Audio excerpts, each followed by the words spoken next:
Correspondent Bob Simon is alive and in Baghdad. CNN reporter Peter Arnett said that reliable sources have told him the crew has been in Baghdad for 2 weeks now and that their fate will be decided by Saddam Hussein. And straight ahead on Friday, the Iraqi government offered to withdraw its forces from Kuwait. President Bush said the offer's conditions made it a cruel hoax. We'll have the details in a moment. Robin? On tonight's NewsHour, we have full details of Iraq's peace proposal with President Bush's response, then reaction and discussion from the ambassadors of 2 coalition members, Canada and Turkey, and 2 Arab states, Algeria and Yemen. Next, 4 Americans debate Iraq's proposal and whether Washington responded correctly. And finally, the views of our weekly political analysts, David Gergen and Mark Shields. Funding for the NewsHour has been provided by AT&T. AT&T connects the world. From equipment to networking, from computers to communications, AT&T, the right choice. And by PepsiCo. And made possible by the financial support of viewers like you and the Corporation for Public Broadcasting. Iraq offered to withdraw from Kuwait today. The offer came in a statement from the ruling Revolutionary Command Council read on Baghdad radio. It said, in order to achieve a dignified and acceptable political settlement, Iraq has decided to accept the UN Security Council Resolution number 660 of 1990, including the clause related to an Iraqi withdrawal. The offer came with conditions: an immediate ceasefire and permanent withdrawal of coalition military forces from the region, an end to the international embargo of Iraq, an Israeli withdrawal from the occupied territories, a rebuilding of Iraq paid for by the coalition countries, and the cancellation of Iraq's international debts. President Bush reacted formally to the proposal in a statement he read at the White House this morning. When I first heard that statement, I must say I was happy that Saddam Hussein had seemed to realize that he must now withdraw unconditionally from Kuwait, in keeping with the relevant United Nations resolutions. Regrettably, the Iraq statement now appears to be a cruel hoax, dashing the hopes of the people in Iraq and indeed around the world. It seems that there was an immediate celebratory atmosphere in Baghdad after this statement. And this reflects, I think, the Iraqi people's desire to see the war end, a war the people of Iraq never sought. Not only was the Iraq statement full of unacceptable old conditions, but Saddam Hussein has added several new conditions. And we've been in touch with members of the coalition, and they recognize that there is nothing new here, with the possible exception of recognizing for the first time that Iraq must leave Kuwait.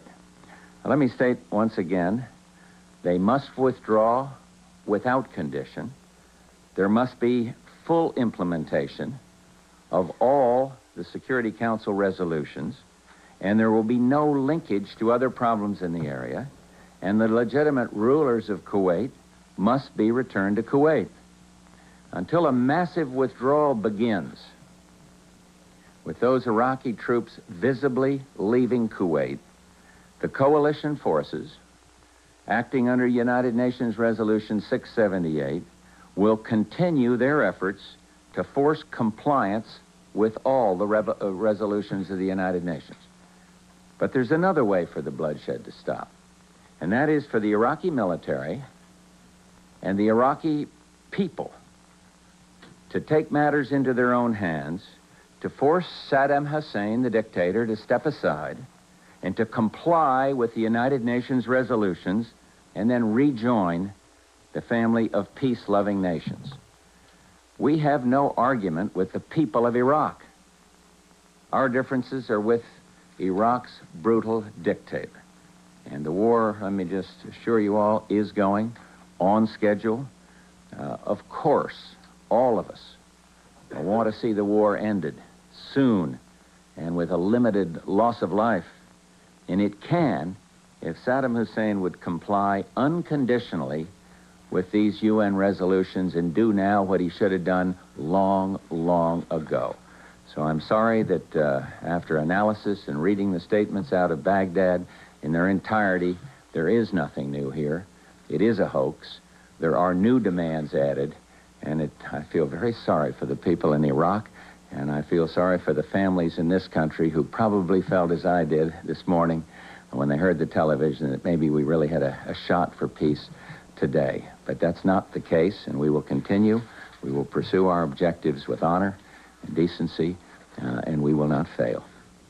In other official U.S. reactions, State Department spokeswoman Margaret Tutwiler said Iraq's acknowledgement that it must leave Kuwait was progress. In Baghdad, there was also reaction. We have a report from there by Brent Sadler of Independent Television News. It was cleared by Iraqi censors. In the first minutes that followed the statement, its content and meaning of all the conditions attached to an Iraqi withdrawal from Kuwait were lost in a wave of misplaced enthusiasm.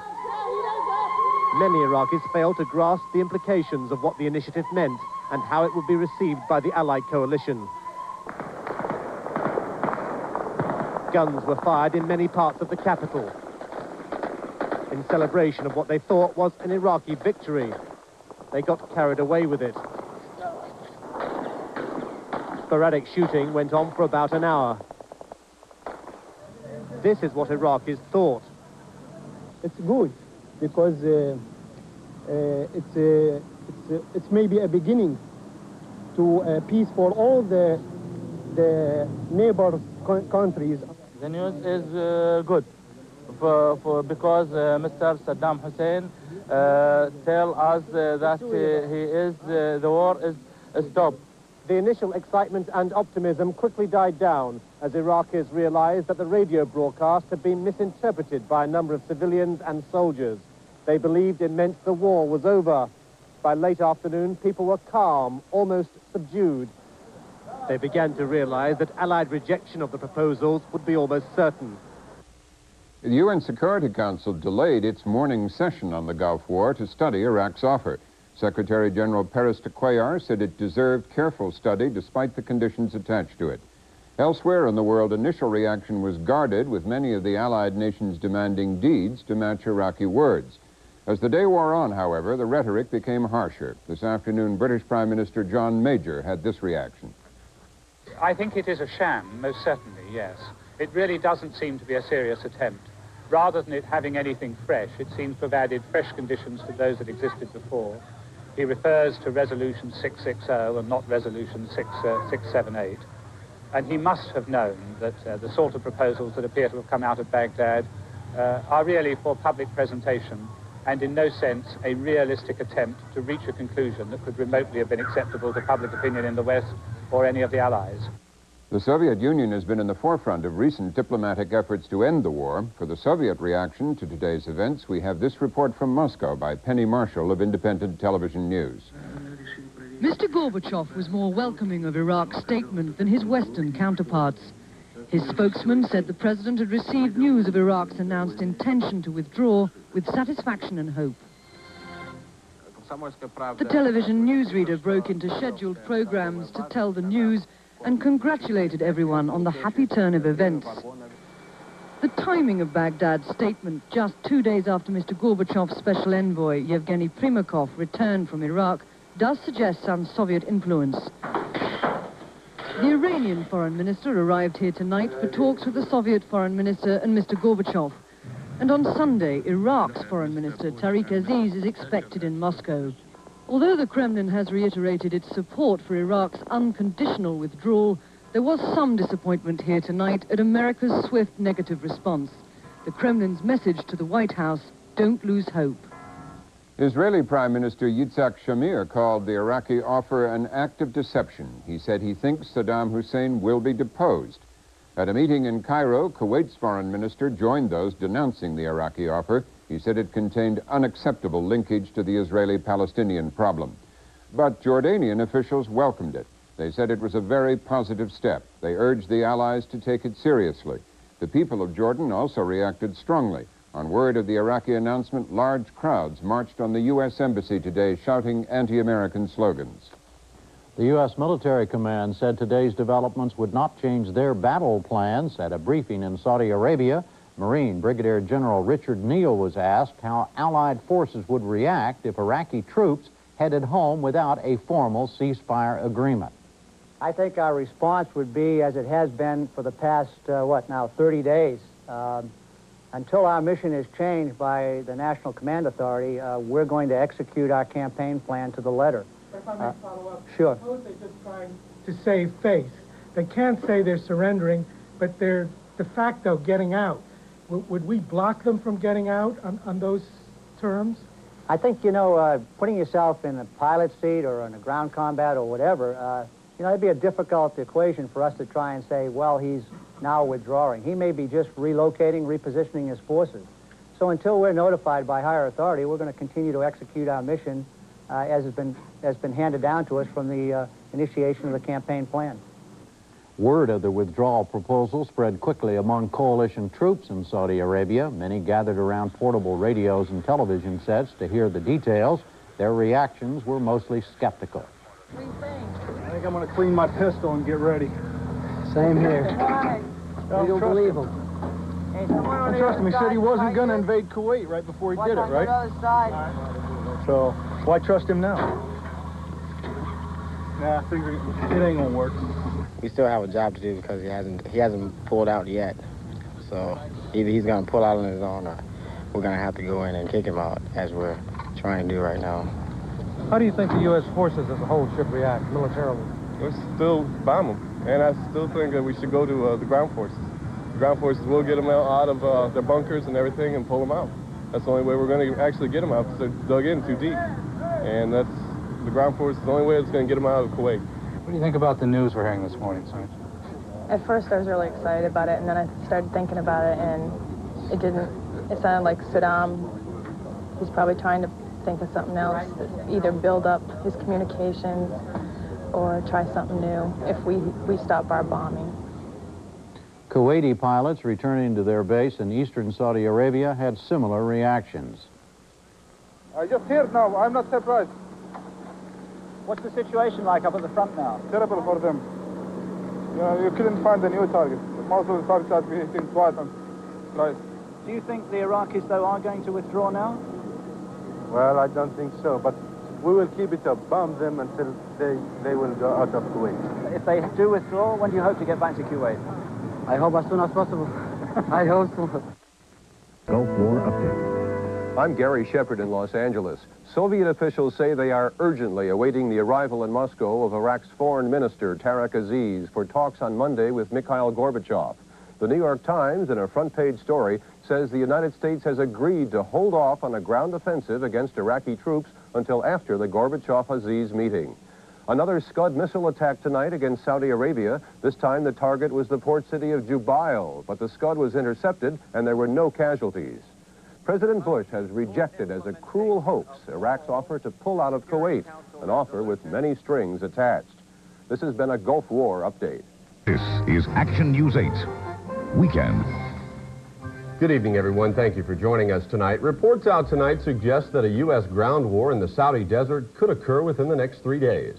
That's the time span the U.S. has given Iraq to either surrender or agree to a diplomatic deal. A senior military officer says the U.S. has reached its 50% destruction goal, and now we're ready to send the troops to Kuwait. One local retired U.S. Army lieutenant colonel says the troops will for sure be ready. I think that the Iraqis are going to be quite surprised at the military machine that I think is going to overwhelm them soon. And in the ongoing air assault today, 2 American soldiers were killed by friendly fire. News. Good evening. I'm Richard Brown. And I'm Ana Chavez. The Soviet peace plan stretching from Moscow to Baghdad just might allow peace to erupt in the Persian Gulf within the next few days if the Allies don't start the ground war first. That is the hopeful view tonight of the Soviet envoy who helped to initiate the new round of talks with Iraq. We're talking about a complete withdrawal, an immediate withdrawal, and an unconditional one. Iraqi Foreign Minister Tariq Aziz is back in Baghdad tonight, delivering the Soviet peace plan he received earlier today from Soviet President Mikhail Gorbachev. President Bush received a copy of the plan late today and issued a statement saying the Allied campaign continues unabated. Tonight on Nightline, Ted Koppel told Primakov that top U.S. officials were concerned about the Soviets taking action before getting the advice or consent of the United States.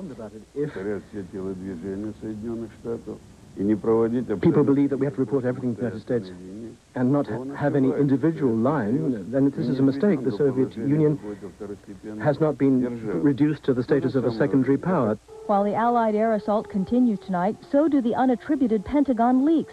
They have softened the world to the news that the Allied ground war could begin within 48 to 72 hours. The Soviets are hoping the ground war will wait to give peace a chance.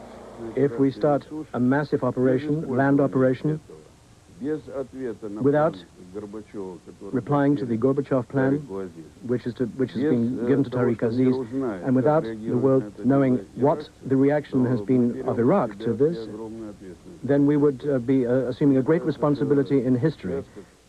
At least two conditions of the Soviet plan are unacceptable to the United States and the Allies. One, that Soviets would try to protect Iraq from any post-war punishment, and that the invasion of Kuwait would be linked to other political disputes in the Middle East. Richard? Everyone says the ground war is just days away, and in the field, the French say they are ready, prepared to attack tomorrow if necessary, according to Brigadier General Daniel Gazot. The British High Command says it too is prepared. And as British reporter Paul Davies tells us, the soldiers on the front line would rather fight sooner than later. The days of exercises and training are over. The British forces are in position, awaiting the order to join their allies in a ground campaign of unprecedented ferocity to recapture Kuwait. Despite the debate over Saddam Hussein's offer to leave Kuwait, Britain's military commanders are ready and expect to fight. Preparation is over. We are ready. The equipment is fully bombed up. The soldiers are on a knife edge of expectancy now. And from the commander of Britain's 4th Armoured Brigade, a message to the politicians. Politicians have to realize that you cannot keep soldiers at a fever pitch of readiness indefinitely in the expectation of some peaceful solution. There has to be a clear political decision, and soon. This is an army prepared to fight, ready to move at less than an hour's notice. It is possible, of course, that Saddam Hussein and the Allied leaders are playing a deadly game of brinksmanship. But the view from here is that time for the peacemakers is running out. This is Paul Davis with the British Television News Pool in northern Saudi Arabia. The Iraqis may have added another deadly mine to the arsenal in the Persian Gulf, this one in the water. It is called an influence mine that explodes when ships simply pass near it. That may have been the case for the Princeton because there was no hole in the hull of the missile cruiser. The explosion knocked out one propeller. That was not the case for the helicopter assault carrier, the USS Tripoli. A contact mine blew a hole in the side near the bow, flooding the forward compartments.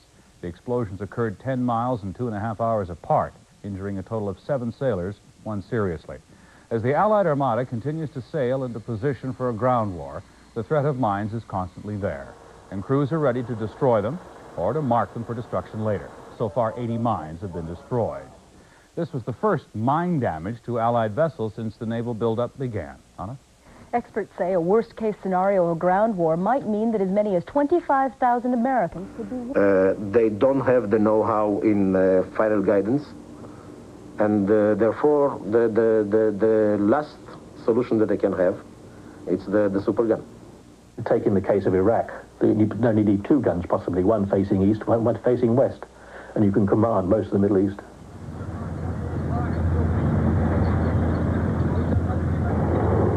For Saddam Hussein, the supergun could do everything his missiles and Scuds could do, raining high explosives onto enemy cities. Unlike Scuds, the shells from a supergun could not be shot down by Patriot missiles, and they would need no complicated electronic guidance system.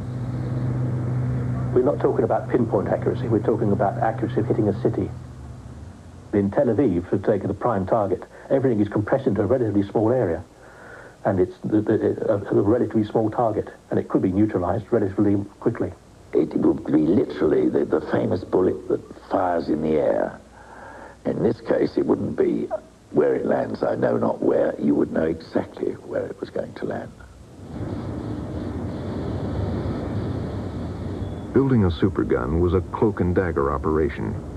To conceal his true purpose, Bull subcontracted different sections of the supergun to different factories. Word got around that he was looking for people with the right skills. He asked me to find two highly qualified workshop engineers, that's to say men that were used to producing heavy, large caliber barrels. I believe he was offering these men something like $30,000 or $40,000 a month. The huge tubes that made up the barrel were engineered in England. The trunnions, or supports for the barrel, were found in Greece.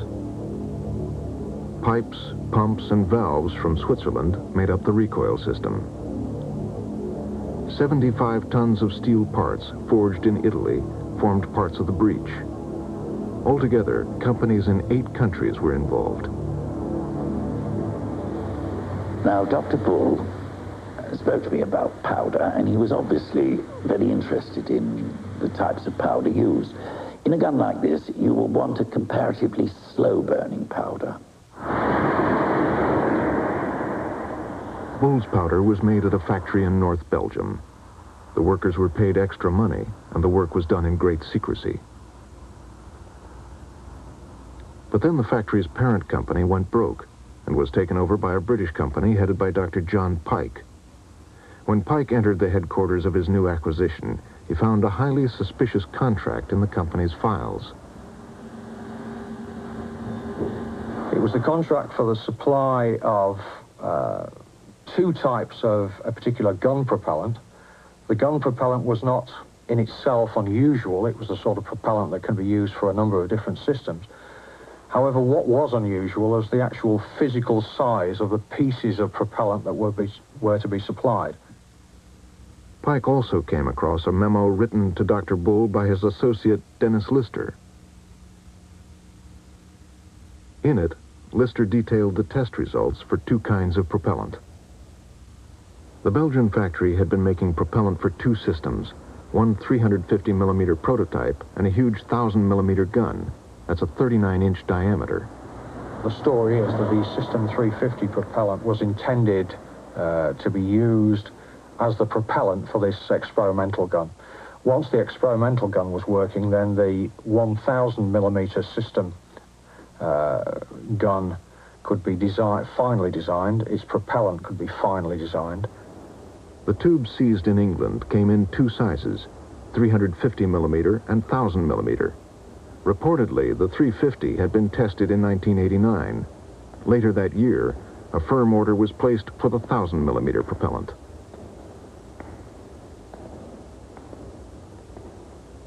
By the end of 1989, the plot to build the supergun had been penetrated, and now Dr. Bull himself had become a target of Israeli intelligence. Carrying all his knowledge with him and not cooperating with too many people definitely was a key strategic point that if you take him out, you are losing control of the entire system. In a sense, he had no governmental protectors. His government at his birth had rejected him, and the government whose passport he carried had imprisoned him. He was, in a sense, vulnerable from a standpoint of being a person who would not have a lot of people concerned if he was killed.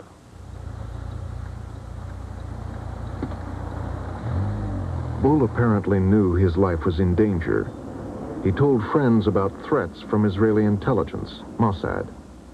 An Israeli journalist who specializes in intelligence matters, David Halevi, investigated Bull's death for Frontline.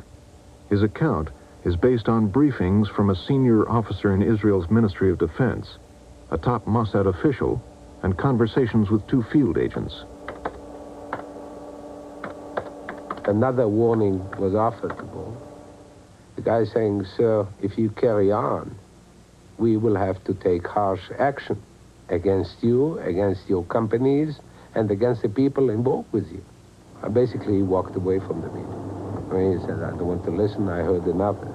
With Bull, it was the last case. His fate was sealed. 2 teams of assassins arrived in Brussels. One team waited at his apartment building, while another was outside the office as Bull was picked up to be driven home. Only days before, his prototype gun had been tested in Iraq. It seemed Bull's lifelong ambition to build a supergun was about to be fulfilled. And the moment he leaves the office, they click on the closed-circuit network indicating that he left the office, that they are following him. Bull was apparently oblivious to the danger he was in. The moment he entered the apartment building, 2 clicks.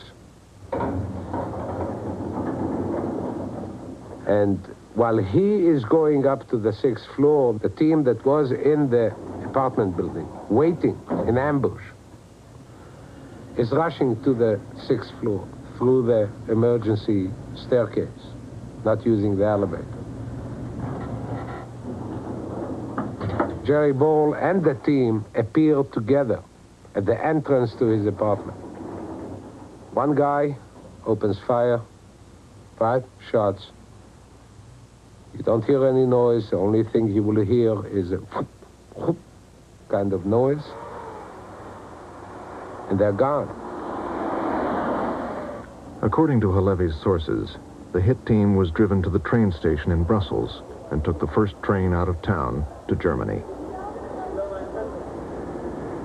It had taken 5 bullets to end the plot to build the supergun. But Bull's legacy remains in the Gulf. At least 500 of his advanced 155mm howitzers, the best ever built, stand ready to be used by Saddam Hussein against Allied troops. And the supergun, will its design, like the great guns of World Wars I and II, be rediscovered to be built by another Gerald Bull?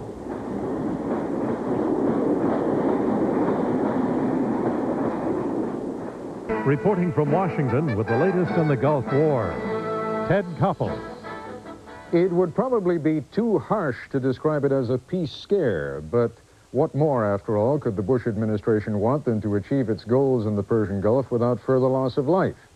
But there is a sense of apprehension in Washington this evening, a feeling that perhaps the Soviet peace initiative may provide Saddam Hussein with too much of an opportunity to save face and, more to the point, to retain power. Publicly, the Soviets have spoken only of remaining faithful to the UN Security Council demand that Iraq withdraw unconditionally from Kuwait. But elements of the Gorbachev plan have been leaked to a German newspaper and partially confirmed by a Soviet official. And those elements would seem to include conditions that might not be acceptable to the United States. In particular, there are believed to be assurances to the government of Iraq and to Saddam Hussein in particular that the Soviet Union will resist all efforts to punish them. That might be difficult to reconcile with Security Council Resolution 674, which requires Iraq to pay compensation to Kuwait. It is also reported that the Soviets are offering to work towards a Middle East peace conference that would include the Palestinian issue. President Bush has been resisting any efforts all along to link a peace settlement with Iraq to any other issue in the Middle East. We'll raise some of those questions with Yevgeny Primakov, President Gorbachev's personal envoy to Saddam Hussein. But first, this report from John Martin. Sporting a mustache and cigar and bundled against the cold, the foreign minister of Iraq ventured into the winds of war today. He met with the president of the Soviet Union at what appeared to be the 11th hour. It was all kept secret, a plan by Mikhail Gorbachev to end the war as it is about to enter a more violent phase.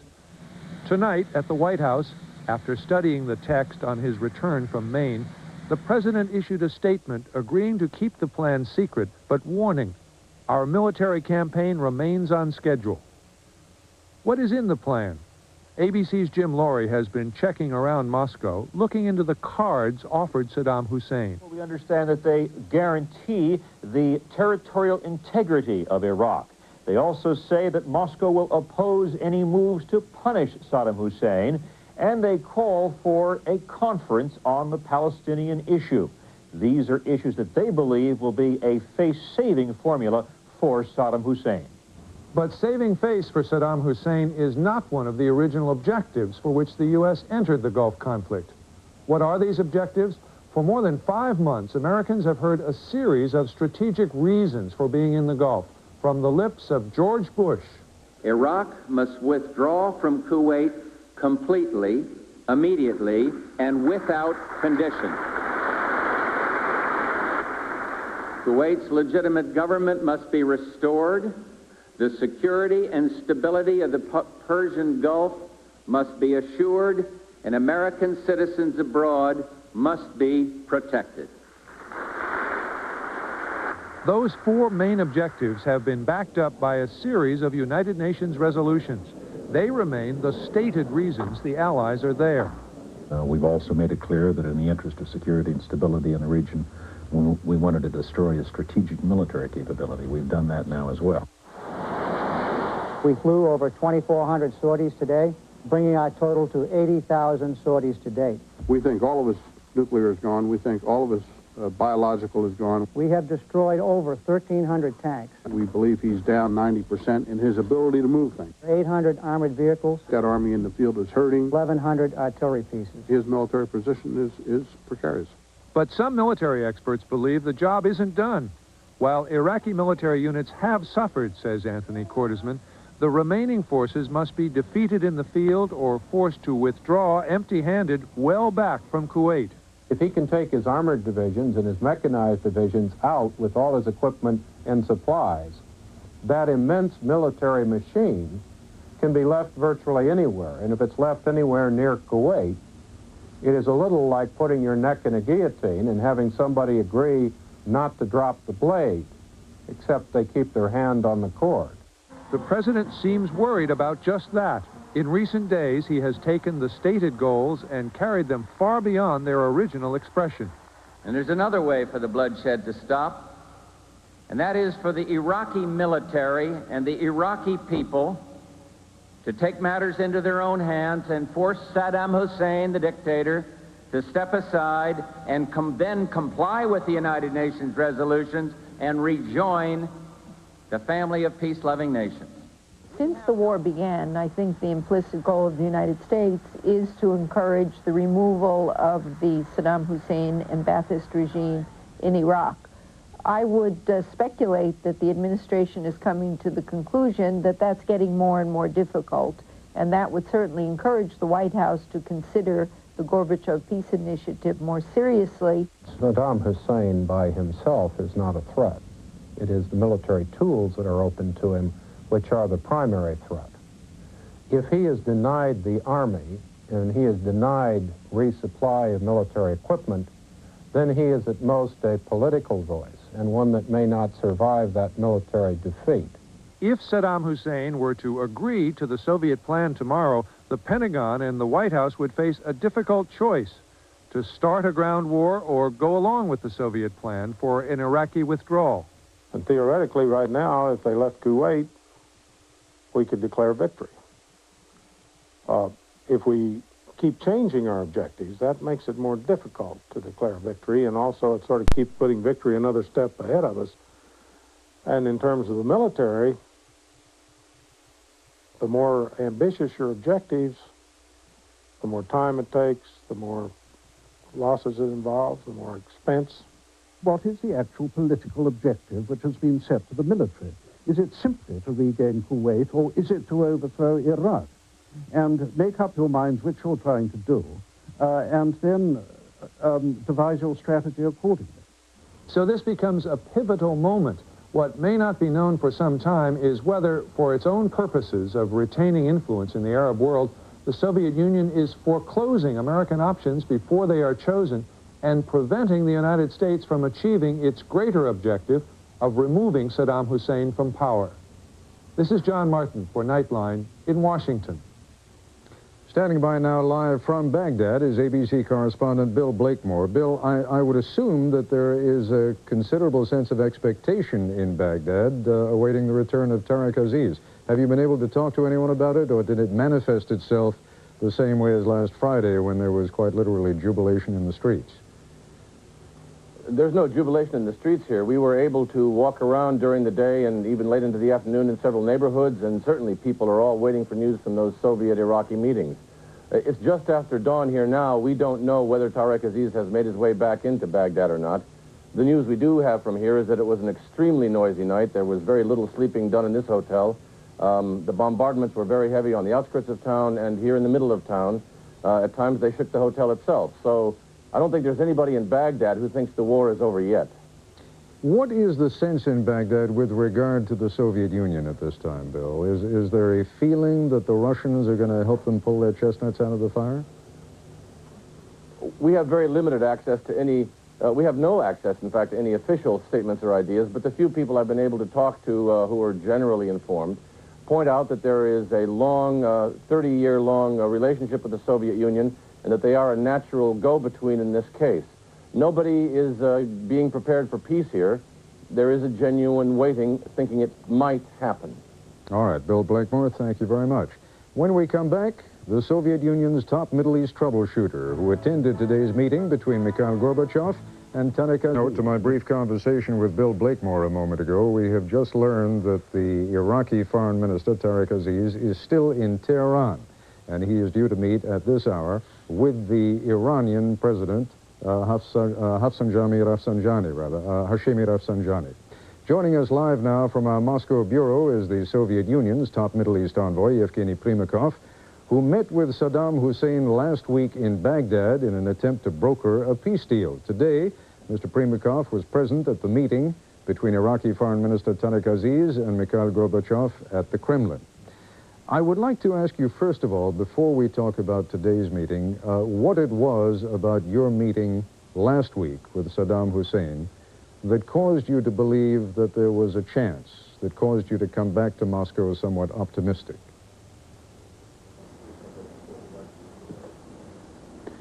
I was rather cautious. I said that there was some glimmer of hope. I did, in fact, have that impression. I had an opportunity to compare it with previous meetings. This was the third time I was meeting him, after all. And then it was quite clear that he gave me to understand, and from what he said, it was quite clear that he might continue these talks on the basis of a withdrawal of Iraqi troops from Kuwait. When he talks about, when he spoke to you about the withdrawal of Iraqi troops, and you realize better than most how important precision is in language, was he talking about total withdrawal? Was he talking about immediate withdrawal? And was he talking about unconditional withdrawal? I can tell you what our position is, to make it quite clear. We're talking about a complete withdrawal, an immediate withdrawal, and an unconditional one. And this was a thought which I brought up constantly throughout our meetings. When you say, Ted, in the introduction to the program, about some sort of panic or some uncertainty in the United States about the mission of the Soviet Union, I don't understand that reaction. Firstly, we are in constant contact with the American leadership. We're not doing anything behind the back of the United States. And at the same time, we're acting on the basis of our fundamental policy, which is based absolutely on an unconditional and complete withdrawal of Iraqi troops from Kuwait. Well, let me explain to you why I said what I did at the beginning of the program. I've spoken to some well-placed officials in the U.S. government who expressed concern over the fact that the Soviet Union really did not engage in any previous consultation with regard to specifics with Washington. I understand there were general consultations, but the complaint is that they did not know, indeed do not know to this moment, specifically what was proposed to Saddam Hussein. I don't know, Ted, of course. It's difficult for me to give you any recommendations, but I might advise you to talk with those people who are more informed about the course of events. I myself was in Washington after the first meeting. I met with President Bush and with Secretary of State Baker and with others. And it was made quite clear what we wanted, how we're trying to bring it about. And subsequently, we had constant contacts between President Gorbachev and President Bush on all these matters. One official even asked me when I told him that I was going to be talking to you tonight to ask you why you acted so unilaterally. When I say you, I mean the Soviet Union.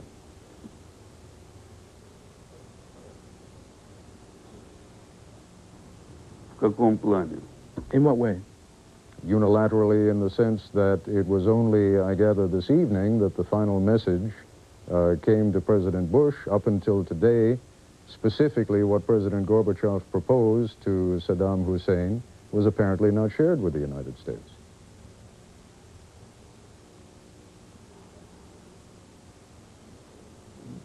But there wasn't even any proposal before that from President Gorbachev. As soon as there was one, President Bush was informed about it. If people believe that we have to report everything to the United States and not have any individual line, then this is a mistake. The Soviet Union has not been reduced to the status of a secondary power. At the same time, I should like to emphasize once again that here we are acting fully within the context of the agreed policy which we have with the United States. I'll tell you what, Mr. Primakov, what I would like to do is raise some of the specifics that have already appeared in the press. We're going to take a break right now, and perhaps you can respond to them. We'll continue our discussion with Yevgeny Primakov. He's one of the Soviet government's leading experts on the Middle East. He is also President Gorbachev's key go-between to Iraqi President Saddam Hussein. He was in Baghdad only last week and was present earlier today at the Kremlin for meetings with the Iraqi Foreign Minister, Tariq Aziz. Mr. Primakov, if the published reports are correct, and a Soviet spokesman today indicated that in general terms they were correct, then the Soviet Union seems to be offering certain guarantees to Iraq, including the fact that it will not be punished after it withdraws from Kuwait.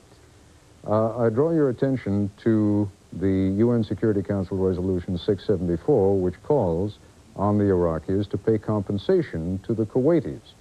Would not those two things be inconsistent with one another?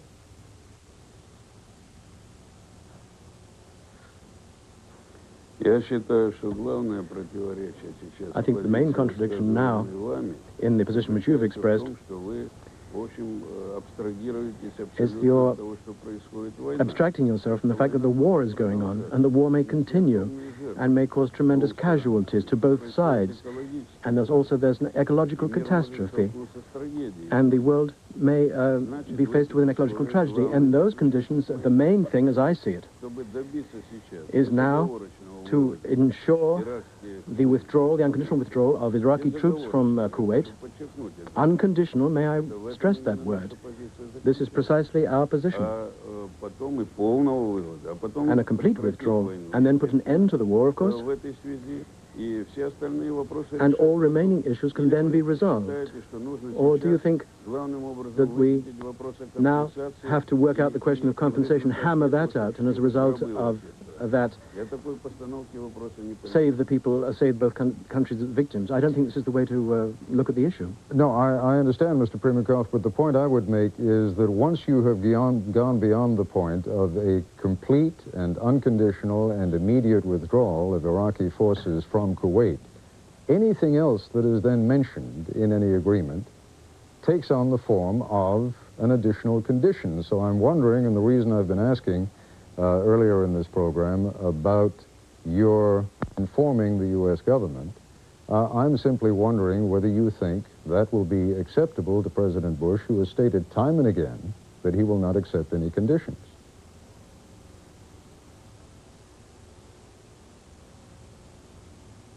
I don't think we need to place a condition on the other side if we agree on the withdrawal of troops. That's one thing. And secondly, I think this is a matter which should be addressed to President Bush himself, whether he's satisfied with that information or not. I personally believe that it will satisfy him. Because what we're saying here is that we have to combine 2 points. Firstly, to secure the withdrawal of Iraqi forces, and then to put an end to the war. Are you convinced that the ground war can be avoided this week? Because there has been a great sense, both here and in Saudi Arabia, that the ground war may only be a matter of 48 or 72 hours away. Are you convinced that Iraqi reaction will be quick enough and firm enough that such a war can be avoided? Я думаю, что ее следует во всяком случае отложить. It should be deferred, at any rate. We have to make use of every chance offered to us now, because if we start a massive operation, land operation, without replying to the Gorbachev plan, which has been given to Tariq Aziz, and without the world knowing what the reaction has been of Iraq to this, then we would be assuming a great responsibility in history. I think that now, precisely, we have to somewhat at least defer the reaction, which may take the form of a mass land operation. What kind of a deferral would you be thinking of? What kind of time do you think this process will take? Well, you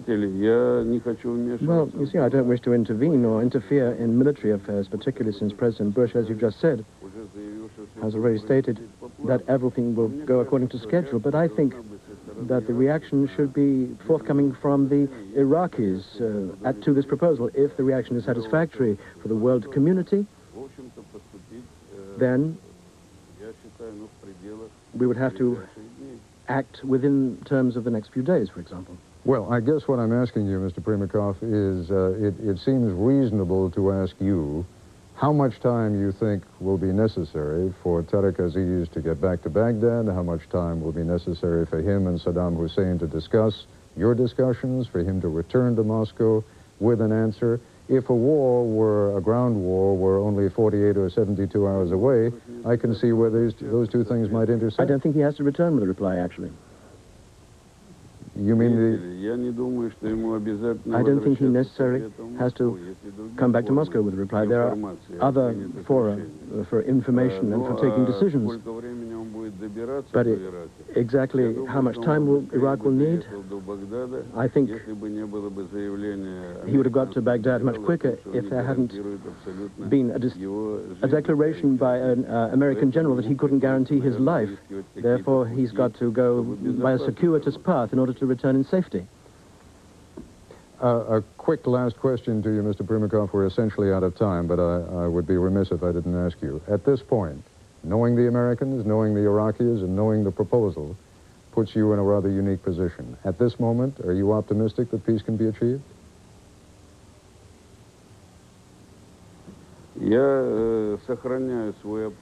I'm still optimistic. I think peace can be achieved. And once again, I should like to say that we've thrown off all attributes of the Cold War in our relations with the United States a long time ago. Please don't worry about us doing something against you. We won't do this. We don't even consider there will be any conflicts through the prism of our confrontation with the United States. We simply wish to play our role in order to achieve the withdrawal of Iraqi troops and put an end to this war. And I saw myself in Baghdad what tremendous casualties it's cost. Mr. Primakov, I thank you very much for getting up so early and for joining us tonight. Thank you. I'll be back. This is KPIX Eyewitness News at noon. Good afternoon. I'm Liz Gonzalez, and topping our news, no concessions, no negotiations. That's the word from the White House as President Bush says thanks, but no thanks to the Soviet proposal for peace in the Gulf. On the desert sands, signs that a ground war could begin at any time. The Pentagon says the machinery is in place. American troops are just waiting for orders to get on with it. At a meeting with congressional leaders this morning, the president refused to say when the ground campaign might get underway. President Bush wasn't saying much about Gorbachev's peace proposal either. The Soviets are saying, though, that it's not up to the president to accept or reject their peace proposal because it was made to Iraq. But the president did say enough to make it clear that the Soviet initiative was not going to change his plans for the next phase of the war. President Gorbachev asked that I keep the details of it confidential, and I'm going to do that. I will respect that request in the interest of thoroughly exploring the initiative. But very candidly, and I've been frank with him on this, while expressing appreciation for his sending it to us, it falls well short of what would be required. For now, what is required by the U.S. command is the continued bombing of Baghdad. Streaks of anti-aircraft fire lit up the sky over the Iraqi capital last night. It was the heaviest bombardment in several days, and a not-so-subtle message that, for now at least, diplomacy is taking a back seat to military muscle. Military experts say that once the president gives the final order for a ground attack, it'll take 36 to 48 hours for the troops to complete their final preparations. He may have already given that word, but there's just no way of knowing. Peter Van Sant sets the scene from Saudi Arabia. There may still be hope for a negotiated settlement, but here in Saudi Arabia, preparations for a ground war continue around the clock.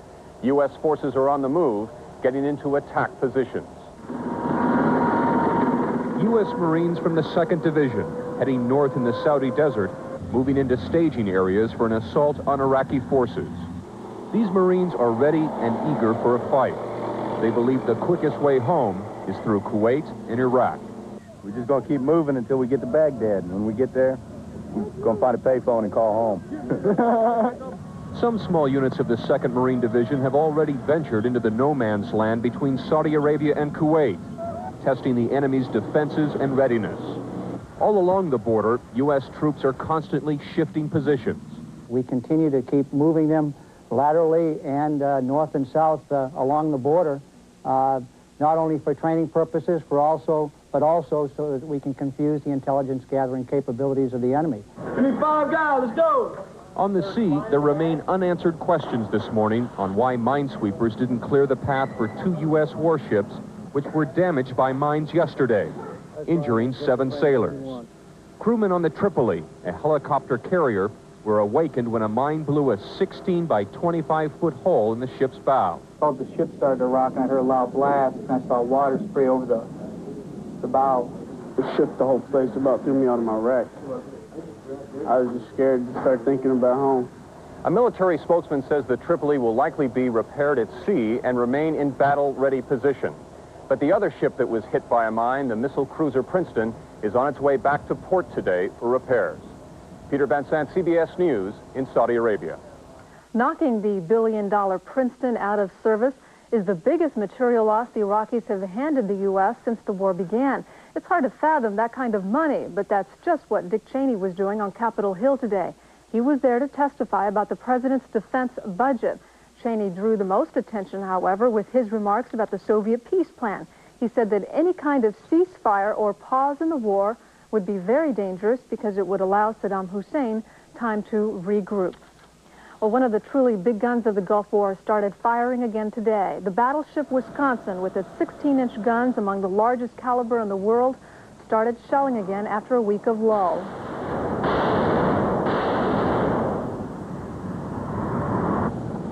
On board the Wisconsin were Senator John Warner and ranking members of the Armed Services Committee.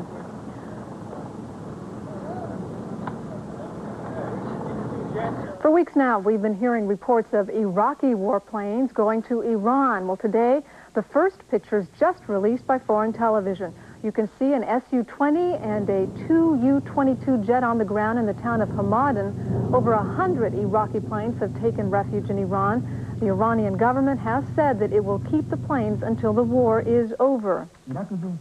Just a few hours ago, Iraq fired yet another missile at Israel. Reporters in Tel Aviv say that 2 Patriots were launched to intercept the lone Scud. No word if they were successful or if the Scud landed. But the all-clear sign has been given, and the Israeli army says they have no reports of damage or injuries. This is Iraq's 15th Scud assault on the Jewish state since the start of the war. We've been talking a lot about the ground war, no longer in terms of if, but when. Harry Smith has a look at some of the troops who are getting ready for the word, but the time has come. It could be one of the last peaceful mornings in some time for the Marines of the 2nd Division. Thawing the frozen desert morning isn't difficult when the long-awaited battle looms closer than ever. This morning, coffee is mixed with adrenaline. Most of these warriors were barely out of diapers when America last fought a war of this magnitude. There's a vague resemblance to the fresh faces of soldiers past. They pack up for the last leg north with a noisy energy, bravado, anxiety. I'm a devil dog. I don't have any. It's like no other bus trip in the world. The fares were paid by politicians a world away from here. The devil dogs hope it's not a one-way ticket. We don't know yet. We're going, though. We're going where we got to go. But we're all going home, though, after this is over. Everybody in this vehicle's going home when this is over. Yeah, I worry, but I know we're all going back. All you got to do is pray to God, and he'll lead us through this, just like me and my homeboy do. Pray all day long. Have faith. With the words of an old Willie Nelson song scribbled on their truck, the Marines move north, accompanied by an endless band of heavy metal. They're headed to a place far from the peace initiatives, far from the politics, heading off to the northern horizon, where no one's talking. Foreign Minister Tariq Aziz, who met with the president of Iran before carrying the proposal back to Baghdad and Saddam Hussein. Inside Iran, Japanese television got an exclusive look at some of the Iraqi jets that fled to Iran in the past 4 weeks. They apparently have remained grounded since landing there. As for Iraq's other military capabilities, it did manage to launch another Scud missile toward Israel, but a Patriot missile shot it down over the skies of Tel Aviv. Pentagon officials say they can contain any Scud attacks and stop any of the remaining Iraqi jets. They say that the Iraqi army will be on its own without air or sea support if full-scale fighting starts. We still think that they have a military capability. They will probably resist, and it's my opinion that they will be defeated in short order if we initiate a ground campaign. That decision is ultimately up to the president. He gave no indication to bipartisan congressional leaders when it would happen. But they came away from today's meeting with advice for Saddam Hussein. I think he better start withdrawing them today. I think he better start moving them, because my feeling is this thing is, it's on the edge. But Iraqi officials are apparently trying to move quickly on the diplomatic front. A Soviet official announced that the Iraqi foreign minister is expected to go back to Moscow tomorrow to deliver Saddam Hussein's response to Gorbachev's proposal. You know, it may come as a surprise to some that the Soviet Union has been so swift in its effort to avert an escalation of Operation Desert Storm. But Iraq's former ally has plenty of reasons. And joining us now with a look at the last-ditch diplomacy is Channel 7's Frank Crocker. Frank. It's an interesting turnabout in global politics. The United States taking a do-it-our-way or we'll-crush-you hardline with Iraq. The Soviet Union urging negotiation and trying to find some path to a diplomatic situation. As the old saying goes, turnabout is fair play. Moscow may offer the only hope for a peaceful resolution. Upon meeting in Helsinki back in September, Misters Bush and Gorbachev publicly acknowledged unprecedented partnership between former adversaries, an alliance of world superpowers aimed at solving the Persian Gulf standoff. But the missiles of January altered America's role in the diplomatic scheme of things. For the White House, the time to negotiate was over. So enter the Kremlin in a fairly uncharacteristic role of its own, that of mediator, peacemaker. UC Berkeley's Steve Weber believes the Soviets have the ability to pull it off, if anybody can. The Soviets can talk to all sorts of people easily that the United States can talk to. It's not limited to Aziz and the Iraqis. It also means various Palestinian factions, the Syrians, and other countries in the area that, we're going to need to have involved eventually in a regional peace settlement. But the United States can't talk to these people and haven't been able to talk to them for 40 years. The Soviets can. So as long as the interests are the same, or at least congruent, then, it's useful for us to have the Soviets working with them. Like interests are pretty basic. Each wants stability in a region where they've both dumped a lot of military and economic aid, financing shaky relationships they can no longer afford. And for the Soviets, there is even more at stake, globally, regionally, and domestically. If the Soviets can act to broker a peace settlement that is in our interests and that we can agree to, then in fact they have shown themselves to be a viable partner in Middle East diplomacy. They can obviously repair their relations to some extent with their allies in the Arab world if they can look like, in the end, they are protecting some of the vital interests of, a former ally. Peace in and of itself on the southern border of the Soviet Union is something to be valued. And the sooner American troops leave that part of the world, the more comfortable the Soviets will feel, particularly given the, the level of instability and trouble on their southern border. Dr. Weber is referring to Soviet republics like Armenia and Azerbaijan that border Iran and Turkey and are very close to Iraq. There's been a great deal of unrest in those areas, and there's also a large Muslim population. Many feel the Kremlin fears a major shakeup in the Middle East, like the destruction of Iraq, could lead to an Arab call for reorganization, and that those southern republics might be encouraged to join in. And that's about the last thing Mr. Gorbachev needs right now, is more trouble. Our minds and the continues. It seems it's a race now between warriors and diplomats, yet there's no declared deadline for talks to fail or succeed, or for the ground war to start. The Iraqi Deputy Prime Minister is in Beijing tonight after meetings with the Soviets in Moscow. Saadun Hamadi had a brief meeting with the Chinese officials trying to win support at the United Nations. In the Persian Gulf, the preparations for a ground war are at fever pitch. Tanks, troops, support material all moving to the front, all ready. And again, President Bush rejected anything less than a complete withdrawal by Saddam Hussein. As far as I'm concerned, there are no negotiations. The goals have been set out. There will be no concessions. Not going to give. It falls well short of what would be required. We're concerned that a ceasefire of some kind might create a situation in which he would be able to resupply his forces, move new munitions down to units that are without munitions at present, perhaps reinvigorate his Air Force, take other steps that ultimately would result in significantly higher casualties than might otherwise be the case. The residents of Baghdad tonight could see no progress toward peace. They saw more intense Allied bombing attacks and more anti-aircraft fire. The one side we have yet to hear from in all of this is Iraq. Saddam Hussein has not yet accepted or rejected the Soviet peace plan. A new ABC Washington Post poll shows very little public confidence in the Soviet proposal. 73% of those questioned say they don't think the Soviet move will end the war. On the question of whether we should begin a dialogue with Iraq, 50% surveyed said, yes, we should. And overall support for the war is holding at 81%, about the same level as last week. Marine gunners hammered away at Iraqi defense lines even as diplomatic efforts continued. Long-range artillery lobbed 8-inch shells up to 20 miles into Iraq, then quickly broke down and moved to new locations before the Iraqis could respond. British multiple rocket launchers fired even deeper into Iraqi territory in an effort to soften up the Republican Guard for a ground assault. American Apache attack helicopters and A-10 tank killers ventured 50 miles across the border using heat-seeking missiles and laser-guided bombs to strike at Iraqi tanks, personnel carriers, and artillery. From some of those who feel it would be a mistake. And we will do that after this roundup of today's developments from Nightline correspondent Jackie Judd. On day 34 of Desert Storm, the Allies prepared for what many believe is the imminent start of a ground assault against Iraqi forces. At the same time, the Soviet peace plan aimed at ending the war before a land campaign can begin ran into strong resistance. As far as I'm concerned, there are no negotiations. The goals have been set out. There will be no concessions. Not going to give. It falls well short of what would be required.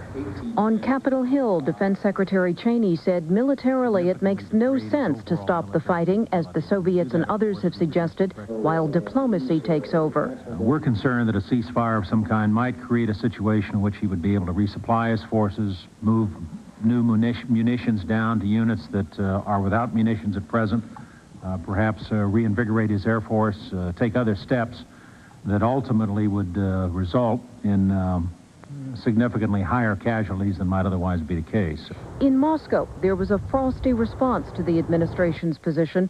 The foreign minister as much as said that Mr. Bush should mind his own business. That plan was addressed to the Iraqi leadership, and so he rejected the plan which did not belong to him.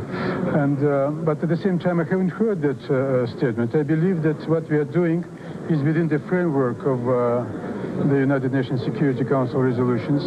In Baghdad, the night sky lit up only hours after Iraqi Foreign Minister Tariq Aziz arrived home to report on his Moscow mission.